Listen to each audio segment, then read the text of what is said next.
Hello everyone, myself Apurva Bunne. I am a student of Government Medical College Nagpur. In this video, I am going to tell about the nerve action potential. But before going into the detail of nerve action potential, first it's necessary for us to know what is resting membrane potential. That's RMP. Resting membrane potential is the potential difference across the cell membrane in the resting state, and for a neuron it's usually around minus 70 millivolt. Now in the resting condition, for a cell, the outside of the cell is generally positively charged and the inside is negatively charged. The positive charges outside may be cations like sodium or calcium, while the inside it is negative, it is due to potassium and certain negatively charged anions. Now this potential difference across the cell membrane in the resting condition contributes to the polarized state.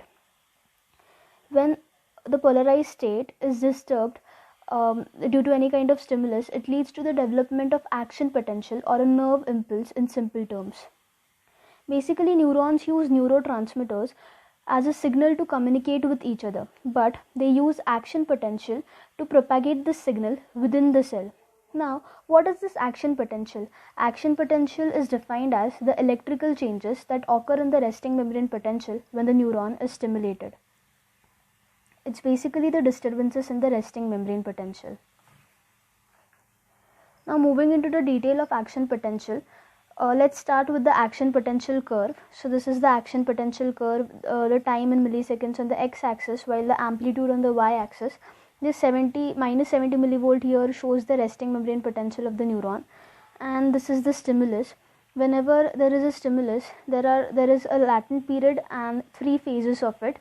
We'll discuss it. The latent period is the period during which there is no change in the electrical potential immediately after the application of the stimulus. That means there is no electrical activity in the resting membrane potential. The neuron remains latent during this period. Now, phase 1, that's depolarization. Basically, this depolarization state has two subdivisions, that is the local potential and then the overshoot. What happens during this period is, during the onset of depolarization, due to the stimulus, the ligand gated sodium channels they open, resulting in a very slow influx of sodium that leads to the depolarization of around 7 to 10 millivolts, and this very small depolarization is called as local potential, also called as electrotonic potential. But in this case, as we see, it's occurring due to sodium, influx of sodium ions. More specifically, it is said as EPSP. That's nothing but excitatory postsynaptic potential. Now, as this local potential, as it builds on, and when it reaches the value of minus 55 millivolts, it leads to overshoot. That means this minus 55 millivolt, this value leads to the opening of voltage gated sodium channels, which leads to rapid influx of sodium, which is responsible for this overshoot. We could see here the potential crosses the zero potential and it reaches a value close to around plus 35 millivolts. So this is depolarization. So we see here the local potential is due to opening of ligand gated sodium channels, slow influx of sodium, while the overshoot or the main depolarization is due to the opening of voltage gated sodium channels, rapid influx of sodium. Now once it reaches the peak of the curve, repolarization starts. This repolarization is because of two things. There is inactivation of those voltage gated sodium channels, and secondly there is opening of the voltage gated potassium channels, leading to potassium efflux. So potassium efflux is the main event which leads to repolarization. Now this depolarization and the repolarization is nothing but action potential or the nerve impulse.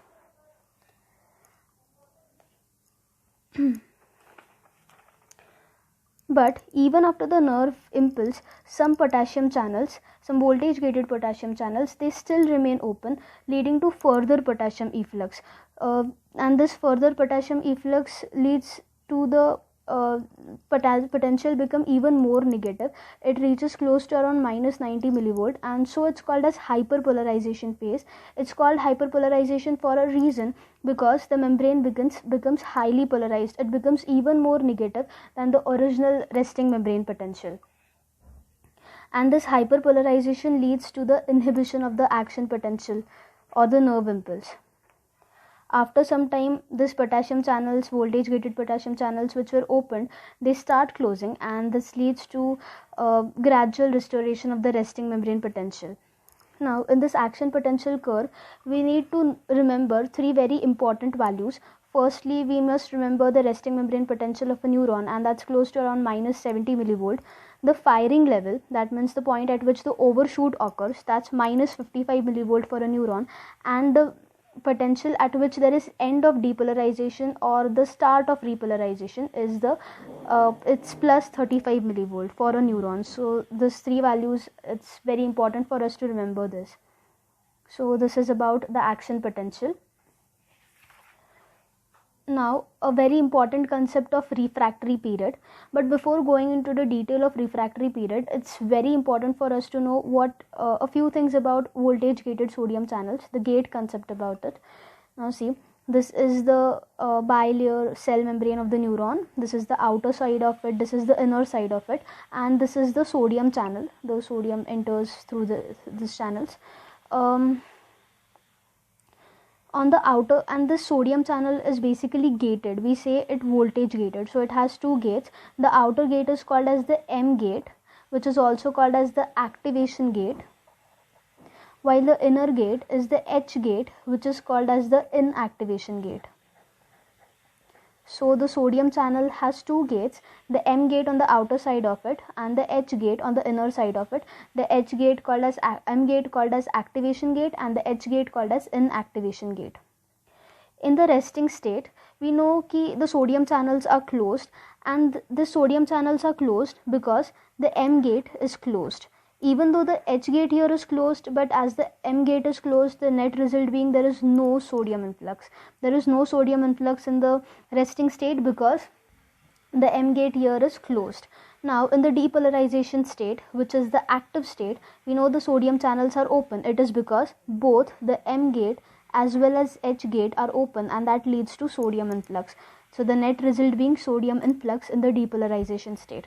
Now a very important state, that repolarization, which is the inactive state. Here we know the sodium channels are closed. It's because the M gate here is open, but the H gate is closed, and this H gate, which is the inactivation gate, is closed. That results into no sodium influx. So in the repolarization state, there is no sodium influx. So we can see here that in the resting state, the sodium channels were closed. In the repolarization state, they open for a very short time, and in the repolarization state, they become again closed. So this is the reason why the sodium voltage gated sodium channels are short lived. Now what is necessary for us to know here is the H gate becomes closed in the repolarization state, and this actually is responsible for the development of the refractory period. Now what is this refractory period?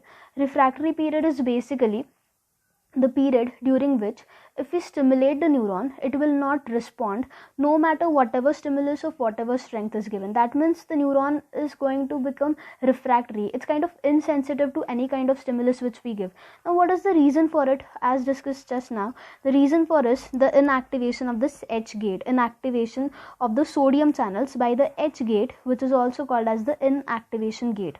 Because once the sodium channels, they become closed, they become inactivated, they can't respond to another stimulus until the gates are reset. So this is the reason why there is development of refractory period during a action potential. This is the reason why the second stimulus cannot stimulate the neuron just during the action potential of the first neuron. So this was all about action potential. Hope you like this video. Thank you.